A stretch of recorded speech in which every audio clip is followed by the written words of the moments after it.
ಮಾಡಿಲ್ಲ ಯಾಕಪ್ಪ ಹೊಡೆದಿದ್ದೇನಿದೆ ಸರ್? ಈ ಕೈ ಮಾಡೋ ಅಧಿಕಾರ ಯಾರು ಸರ್ ಕೊಟ್ಟಿದ್ದು ಸರ್? ನಿಮಗೆ ಕೈ ಮಾಡೋ ಅಧಿಕಾರ ಯಾರು ಸರ್ ಕೊಟ್ಟಿದ್ದು ಸರ್? 3 ಸಲ ಹೊಡೆದಿದ್ದಾರೆ ಸರ್. ಇಲ್ಲ ಸರ್, 3 ಸಲ ಹೊಡೆದಿದ್ದಾರೆ. ನಾನೇನಿಲ್ಲ, ಒಂದೇ ಒಂದು ಹಾರ ಹಾಕ್ಬೇಕು ಅಂತ ಬಂದಿದ್ದು. ಕೊಡಪಲ್ಲಿ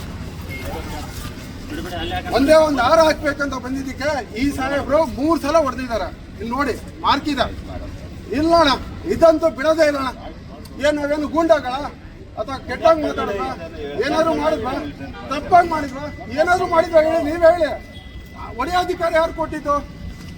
ನಿಮ್ಗೆ ಯಾರು ಸರ್ ಕೊಟ್ಟಿದ್ದು ಸರ್? ನಾನೇನು ಕೇಳಿದೆ ಗೊತ್ತಾ ಸರ್? ಒಂದು ಹಾರ ಹಾಕ್ಬಿಟ್ಟು ಬರ್ತೀನಿ ಸರ್. ಅವರಂತೂ ಇಲ್ಲ, ಬೋರ್ಡ್ ಒಂದು ಹಾರ ಹಾಕ್ತೀವಿ ಅಂತ ಕೇಳಿದ್ರೆ ಅಷ್ಟೇನೆ ಸರ್. ನಿನ್ನೆ ಕೇಕ್ ಕಟ್ ಮಾಡಿದ್ದೀವಿ, ಒಂದು ತಪ್ಪು ಮಾಡಿಲ್ಲ ಸರ್. 3 ರೇಟ್ ನಾನು ಹೊಡೆದಿದ್ದೀರಿ ಅವ್ರಿಗೆ, ನಾನು 3 ರೇಟ್ ಅವ್ರಿಗೆ ಹೊಡೆದಿದ್ದೀರಿ. ಏನಾಗ್ತಿತ್ತು? 353 ಕೇಸ್ ಆಗ್ತೀನಿ ವಯಸ್ಸೋದಿಗೆ.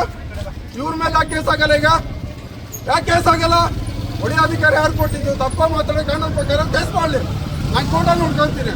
ಜೈಲಿಗೆ ಕಳಿಸಿ. ನನ್ನ ಮೇಲೆ ಹೊಡೆದಿದ್ದಾರೆ ಸರ್, ನನ್ನ ಮೇಲೆ ಅಲ್ಲೇ ಆಗಿದೆ ಸರ್. ದರ್ಶನ್ ಅಭಿಮಾನಿ ಅನ್ನೋ ಕಾರಣಕ್ಕೋಸ್ಕರ ಯಪ್ಪ ತುಂಬಾ ಅಲ್ಲೇ ಮಾಡಿದ್ದಾರೆ. ನ್ಯೂಸೆನ್ಸ್ ಅಂತ ಮಾತಾಡೋ ಸರ್.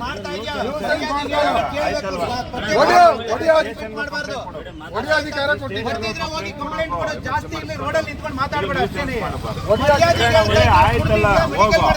ಮೆಡಿಕಲ್ ಮಾಡ್ತೀವಿ, ಸುಮ್ಮನೆ ಹೋಗ್ತೀವಿ. ಏನ್ ಮಾಡ್ತೀವಿ ಹೇಳು?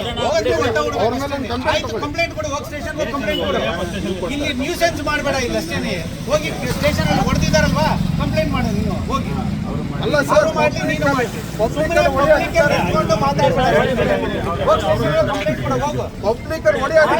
ಹೋಗಿ ಪೊಲೀಸ್ ಸ್ಟೇಷನ್ ಕಂಪ್ಲೇಂಟ್ ಕೊಡು. ಹೋಗಿ ಸುಮ್ಮನೆ ಹೋಗಿ ಕಂಪ್ಲೇಂಟ್ ಸುಮ್ಮನೆ ಅಲ್ಲ ಸರ್. ಲೈವ್ ಆಗಿ ಹೊಡೆದ್ರೆ ಇಲ್ವಾ?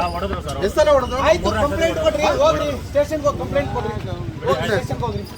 ಸುಮ್ಮನೆ ರೋಡಲ್ಲಿ ನಿಂತ್ಕೊಂಡು ನಾನು ಇದನ್ನ ಕಂಪ್ಲೇಂಟ್ ಕೊಡೋಗಿ. ಹೋಗಿ ಹೊಡೆದಿದ್ರೆ ಕಂಪ್ಲೇಂಟ್ ಕೊಡೋಗಿ. ಆಯ್ತು ಸರ್, ಹೊಡೆದಿರೋದಕ್ಕೆ ನೇರವಾಗಿ ಹೋಗ್ರಿ ಪೊಲೀಸ್ ಕಂಪ್ಲೇಂಟ್ ಕೊಡ್ರಿ.